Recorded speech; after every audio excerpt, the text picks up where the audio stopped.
Cinema ఇండస్ట్రీలో సరైన ప్లానింగ్తో పోతే కెరియర్ ఎంత అద్భుతంగా సాగుతూ ముందుకు పోతుంది. కానీ తప్పుడు నిర్ణయాలు తీసుకుంటే మాత్రం అంతే సంగతి. కొంతమంది హీరోలు ప్రారంభంలో తారాజువ్వలాగా నింగికి ఎగురుతారు.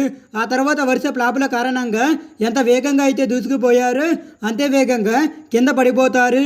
అలా కెరియర్ ప్రారంభంలో అద్భుతమైన విజయాలను అందుకొని ఆ తర్వాత దానిని కొనసాగించలేకపోయినా కొంతమంది హీరోలు ఇప్పుడు నెల జీతంతో సినిమాలో నటించడానికి ఒప్పుకుంటున్నారు. అలాంటి హీరోల లిస్ట్ తీస్తే ముందుగా మనం రాజు తరుణ్ గురించి మాట్లాడుకోవాలి. వరుస బ్లాక్ బస్టర్ హిట్లతో దాదాపు 3 కోట్ల రూపాయల వరకు రెమ్యునరేషన్ అందుకునే హీరోగా ఎదిగి ఇప్పుడు నెలకు ₹1,00,000 జీతంతో సినిమాలు చేస్తున్నాడు.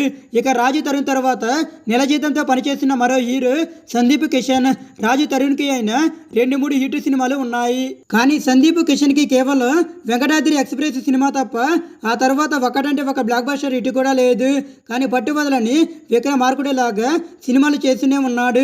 అసలు ఒక్క సక్సెస్ లేకపోయినా కూడా నిర్మాతలు ఇతనితో సినిమాలు ఎలా చేస్తున్నారు అంటే ఇతను కూడా సినిమాలు నెల జీతంతోనే చేస్తున్నాడు. వీళ్ళకంటే టాలీవుడ్లో సీరియల్లో నటించే హీరోలు మరియు హీరోయిన్లు ఎక్కువ రెమ్యునరేషన్ తీసుకుంటున్నారు. అయితే రాజు తరుణ్ ఇప్పుడు హీరో రోల్ని పక్కన పెట్టి నాగార్జున నా సామిరంగ చిత్రంలో ఒక ముఖ్య పాత్ర పోషిస్తున్నాడు. ఈ సినిమాలు అల్లరి నరేష్తో పాటుగా రాజు తరుణ్ కూడా ఒక క్యారెక్టర్ చేస్తున్నాడు. హీరోగా చేసిన రోజుల్లో తీసుకున్న రెమ్యునరేషన్ కంటే ఈ సినిమాలో తీసుకున్న రెమ్యునరేషన్ ఎక్కువట. సందీప్ కిషన్ కూడా ఇక క్యారెక్టర్ రోల్కి మారిపోతే బాగుండును అని నేటిజన్లు అనుకుంటూ ఉన్నారు.